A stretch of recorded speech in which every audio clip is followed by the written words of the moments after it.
notre propos porteront sur la création et la cohésion de groupe et comment agir efficacement. Ce matin, vous avez déjà fait une première, j'allais dire, réunion qui a permis aux uns et aux autres de présenter leur projet.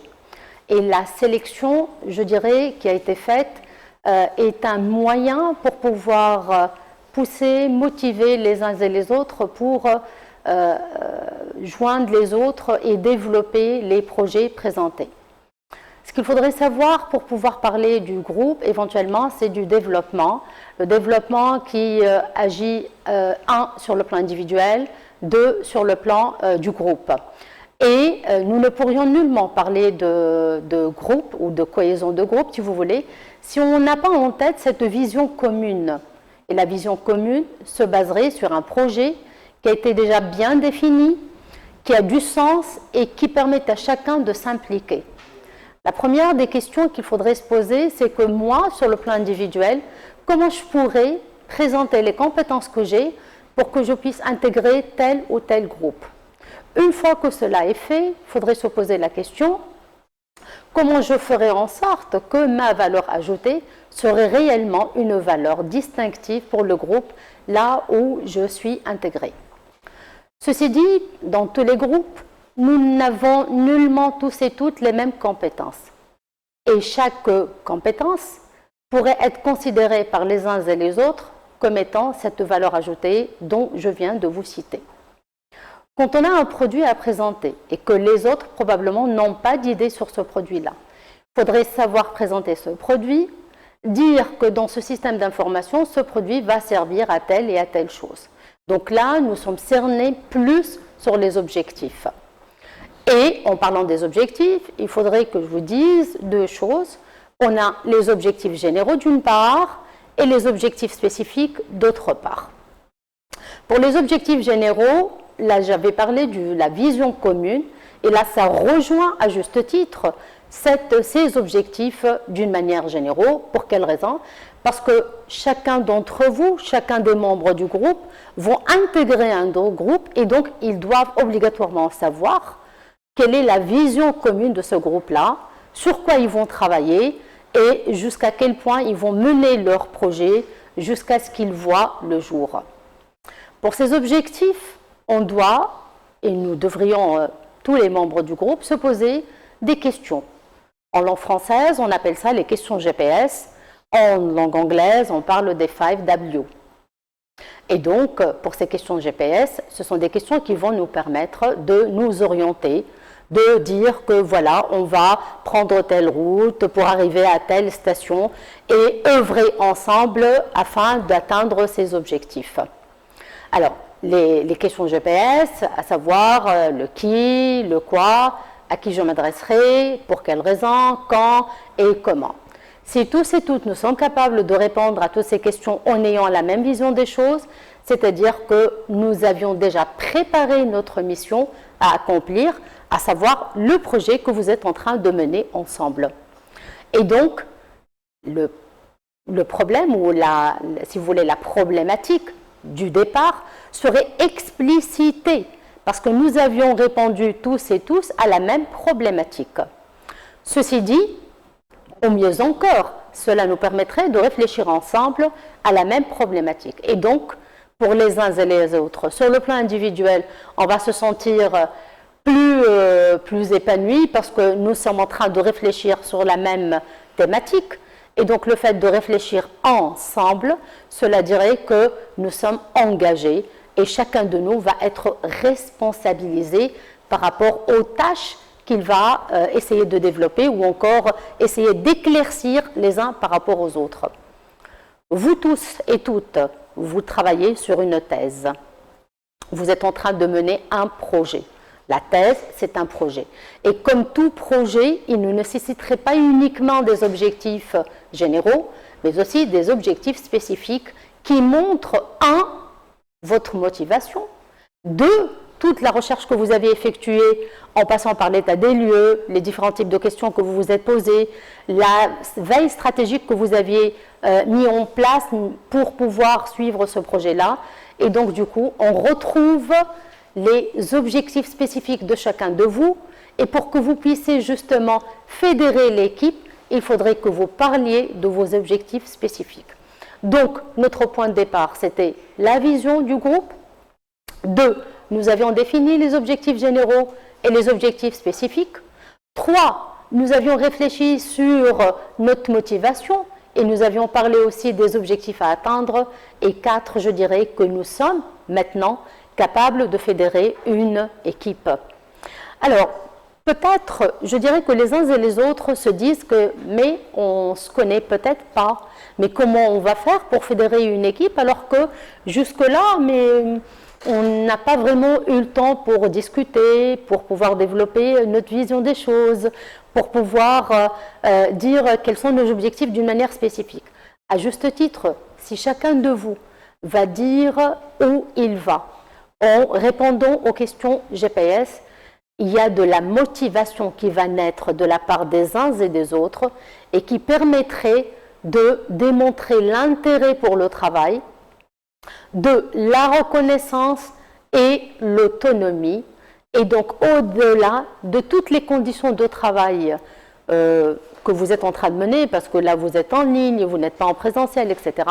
Mais sachez que vous êtes capable de pouvoir partager vos expériences et être reconnu dans chacun de vous dans ce qu'il fait, et enfin s'engager à titre personnel, s'engager au niveau de groupe, parce qu'après on ne va pas se dire Sophia a fait cela, telle personne avait fait cela, etc. Mais on va se dire que c'est l'effort du groupe. Et le point de départ, c'était que chacun de nous avait démontré sa vision des choses et que tous et toutes nous sommes arrivés à un même objectif, lequel l'objectif, nous étions capables de pouvoir le développer. Nous nous sommes engagés pour le mettre en place.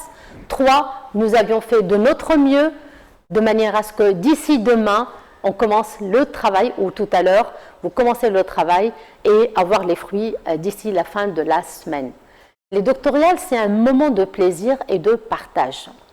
Et dire que c'est un moment de partage, c'est-à-dire avoir la confiance en soi et en même temps toute la maîtrise de soi pour avoir ce moment où je peux éventuellement dire que j'apprends des autres, mais aussi j'apprends des différents axes que je suis en train de développer. Parce qu'à chaque fois, dans la connaissance de soi, à chaque fois que je parle de ce que je suis en train de faire, je me donne d'abord l'occasion de mieux comprendre mon sujet, d'une part, et d'autre part, j'explicite via mes propos toute la problématique que je suis en train de suivre depuis une période.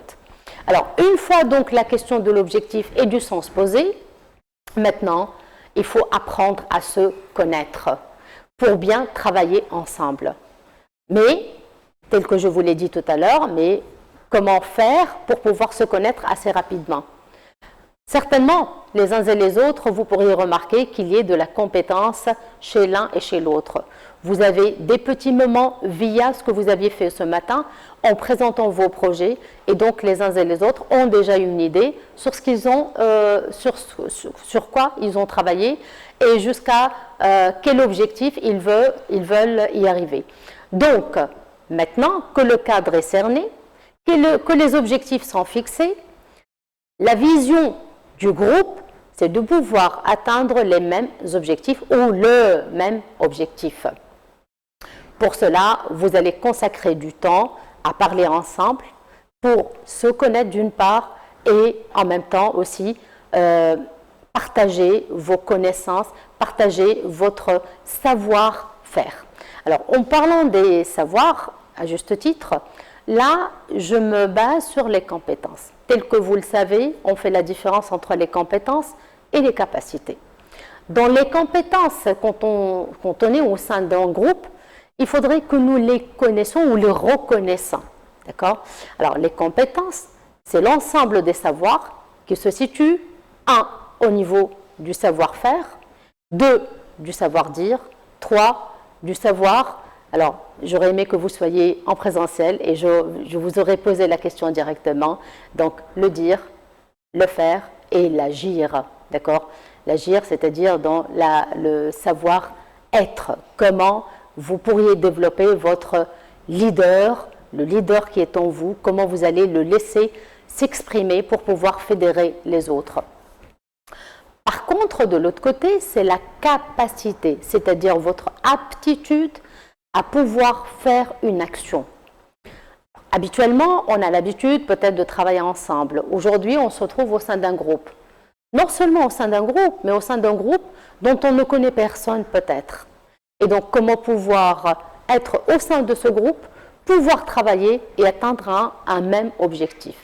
Là, nous avions parlé de la vision des choses, mais en même temps, à part cette vision des choses, il y a ces compétences. Je me situe en premier lieu au niveau du savoir-dire. C'est votre communication.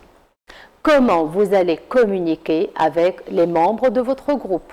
Comment vous allez développer votre problématique? Comment pouvoir expliciter vos propos pour que les gens qui sont en face de vous, les personnes qui appartiennent à votre groupe, peuvent vous comprendre?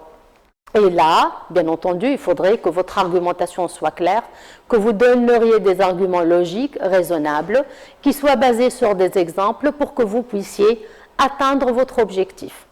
Alors, via justement ce premier exercice, vous allez gagner la confiance de l'autre.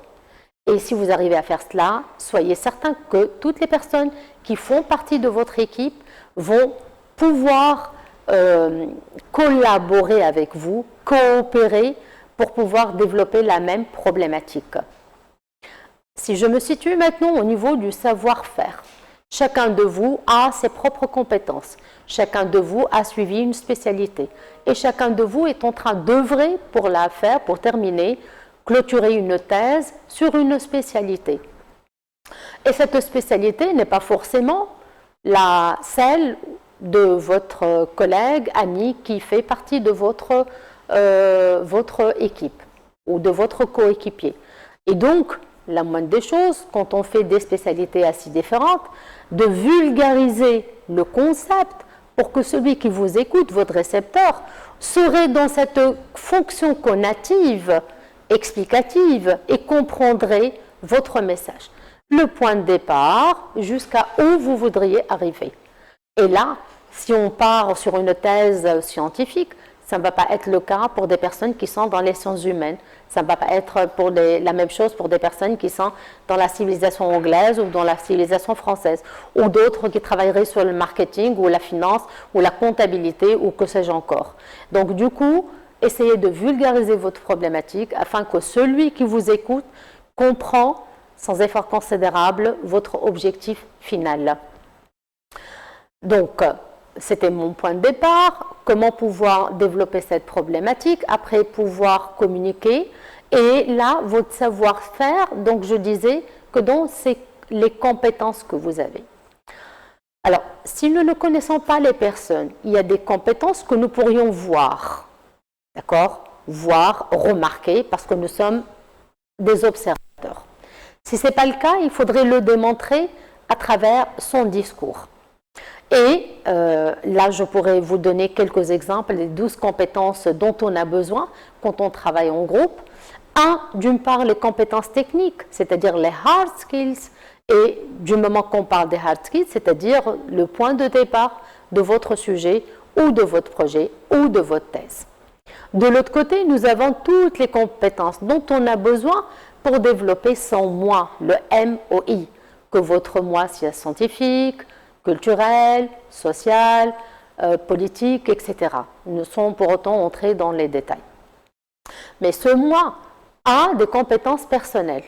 Il a une certaine ouverture sur l'autre. Et donc, du coup, il n'est pas introverti, il est plutôt extraverti. 2, il aime bien communiquer avec les gens. Donc, il a un comportement plutôt chaleureux, accueillant. Et donc, du coup, il peut développer cela sans pour autant qu'il y ait le moindre problème.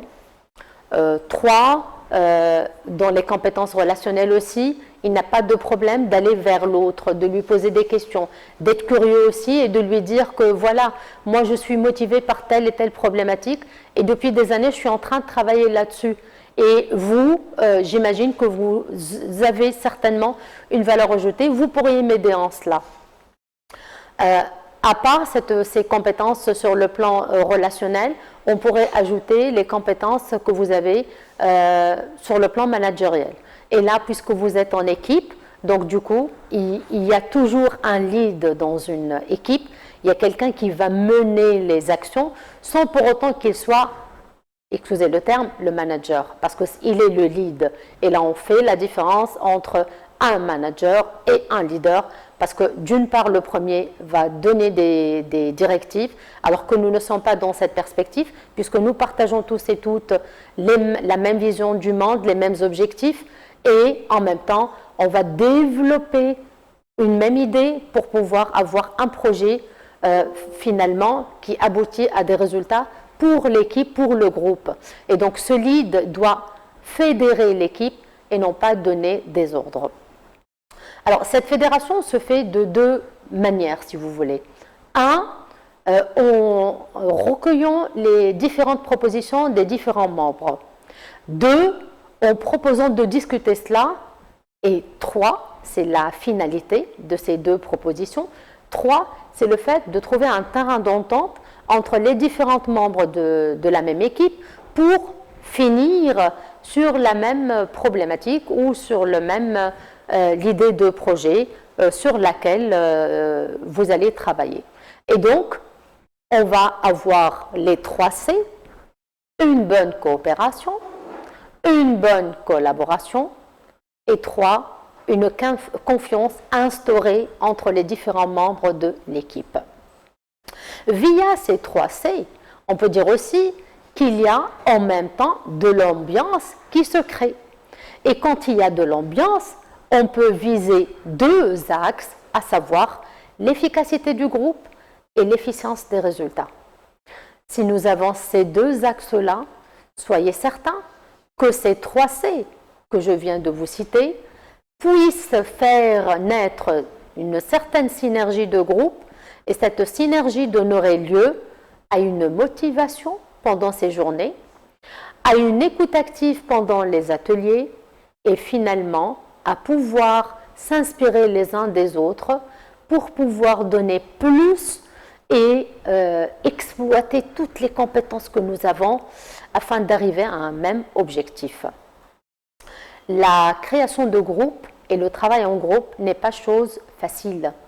C'est un exercice mental, c'est un exercice de gymnastique mentale qui permet aux différents membres de groupe de chercher ce qu'ils ont dans leur fort intérieur, une valeur ajoutée pour qu'ils puissent les développer et dire que voilà, nous retrouvons au sein d'une même équipe et nous pourrions travailler ensemble parce que nous partageons les mêmes valeurs. Même si, je dirais, une exception faite, s'il y a parmi vous des personnes qui ne partageront pas peut-être les mêmes valeurs que les uns et les autres, on essaye de nous rapprocher pour que nous puissions finalement atteindre le même objectif et mener le bateau à bien jusqu'à arriver à bord.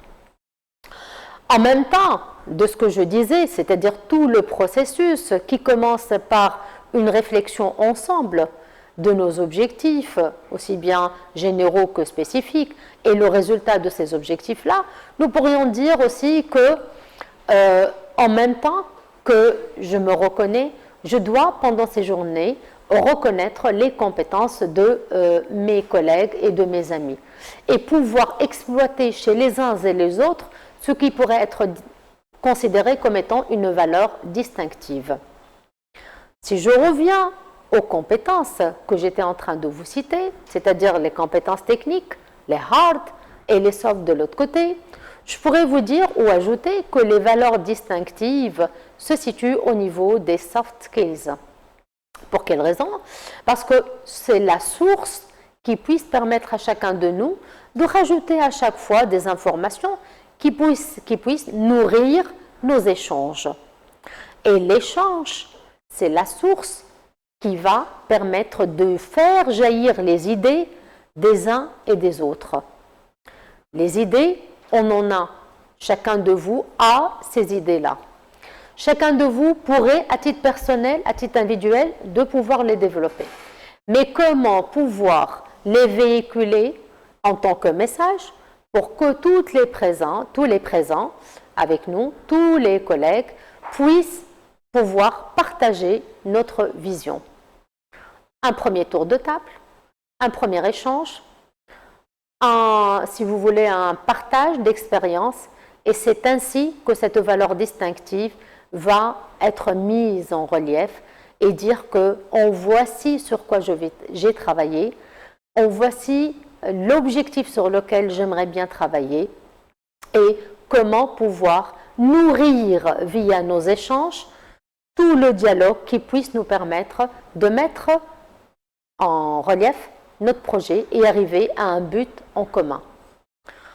Je pourrais vous rajouter à ce stade-là que le travail en groupe, c'est un travail qui permet aussi de resserrer le relationnel. Et dès le départ, ce relationnel, peut-être qu'il n'est pas, je dirais, n'est pas assez développé parce que nous ne connaissons pas. Mais tout peut se faire via le développement de ce relationnel, via un moi individuel et une collectivité.